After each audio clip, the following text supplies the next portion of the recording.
What is up, everybody? J Nell here with my UFC 213 prediction video, super late at right hours before the event on Saturday. First off, we had the blow with the Lawler Cowboy fight not happening, and now today the biggest blow, not getting our main event. UFC women's bantamweight champion Amanda Nunes has pulled out of her fight with Valentina Shevchenko. There are all kinds of conflicting reports coming in. First, I heard she was hospitalized. Then I heard she checked herself into a hospital twice and was cleared by the doctors twice, that she personally pulled herself out. So is it a weight cutting issue? Is she sick? Is she not sick? Ariel Helwani early in the week tweeted that she was sick. Did he actually see her himself? She's sick, not sick? I don't know. And the information is literally coming in by the hour, which is why my video got pushed later and later. Because also just heard that Joanna Jędrzejczyk, the women's strawweight champion, has thrown her hat in the race, saying she is ready, and that Dana White has responded apparently and said he's working on it. And you know I love me some Jędrzejczyk.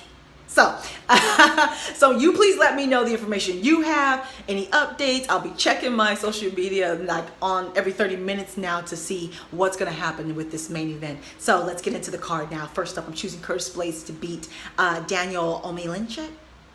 I feel like I'm squishing his name together with Oleanik, the guy fighting Travis Brown. I'm sorry if I just did that, my bad, but I am choosing Curtis Blades. We'll check that out later.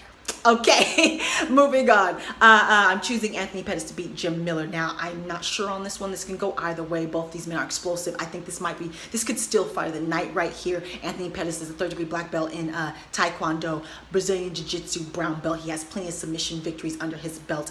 He's very creative, has earned that name, Showtime. Very creative and dynamic inside the octagon, can make adjustments during the fight. Same thing with Jim Miller. Jim Miller is the black belt in Brazilian Jiu-Jitsu, has many submissions under his belt, many a knockout as well, because he has really utilized that controlled chaos. He can fight you anywhere, and he's kind of been able to measure it out lately so where he doesn't gas. And this is a 3-round fight, not 5, so we'll see how this goes. But I am choosing Anthony Showtime Pettis. Now, what I believe has been moved up to the co-main event, we have Yoel Romero versus Robert Whitaker for the middleweight, right? No, excuse me. Yes, middleweight interim championship, because Michael Bisping is out. He had, I believe, a knee surgery. Someone correct me if I'm wrong. So we are seeing a interim belt here.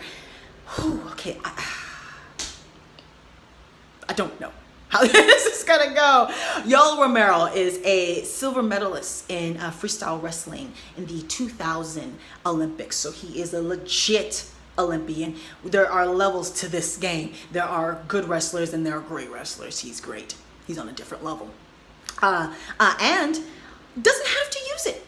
As we know, Yoel Romero can knock you out. He has a one-hit quitter. He kind of has that controlled chaos as well, and has really grown in this last fight with Chris Weidman. He really measured out his cardio and didn't gas like we normally see from him. So he has turned a corner in his latter years. The man is 40 years old. So he's fighting his best MMA now.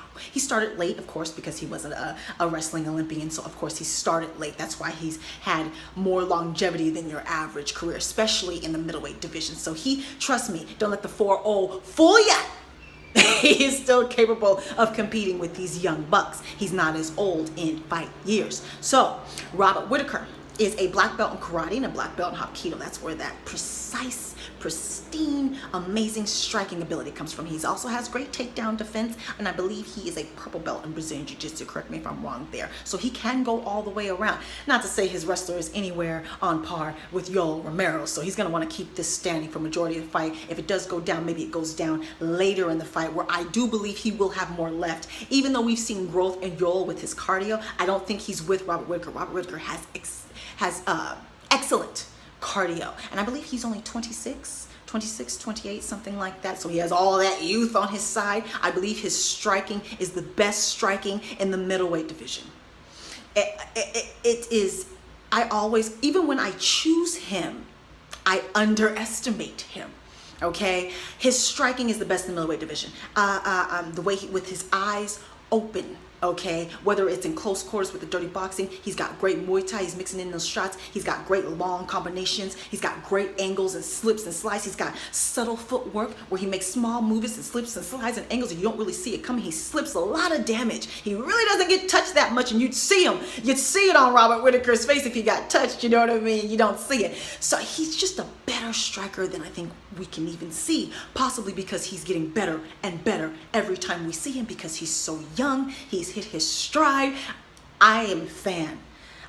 We used to call him the dark horse. You can't call him that anymore. So I think he's going to be faster on the feet. I definitely think he has quicker hand speed, more diversity in his striking. He needs to keep this fight on the feet.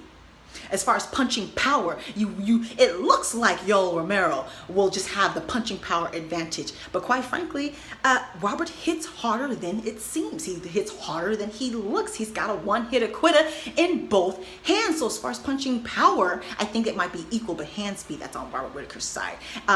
Just the creativeness and the diversity, I believe, is on his side. So I believe that even though Yoel Romero is extremely dangerous on the feet, I still think Robert has more tools to go to. He has a deeper well on the feet, and as if he can get this fight to go on, I think the championship rounds are his. I really do. I think he'll begin to pull away on the feet, kind of the way Joanna does with her opponents in the championship rounds and as the fight goes on. But in that early fight, if Yoel can take him down, zap some of that young energy out of him, ground and pound and grind him, possibly finish, but even if you don't, but just really wear on him, dirty boxing, press him up against the fence, lay on those arms, lay on them legs, like really zap some energy out of him, make him hold his body weight for those first 2-3 rounds. He's got a better shot if the fight continues to go on. Now again, both these men have one-hitter quitters in both hands, so we could see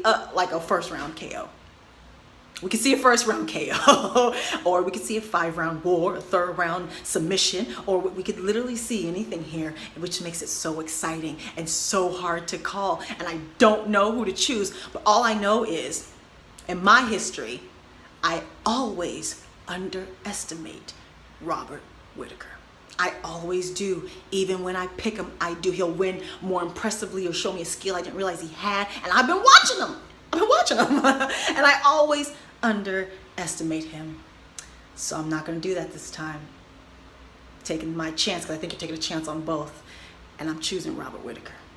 Yeah.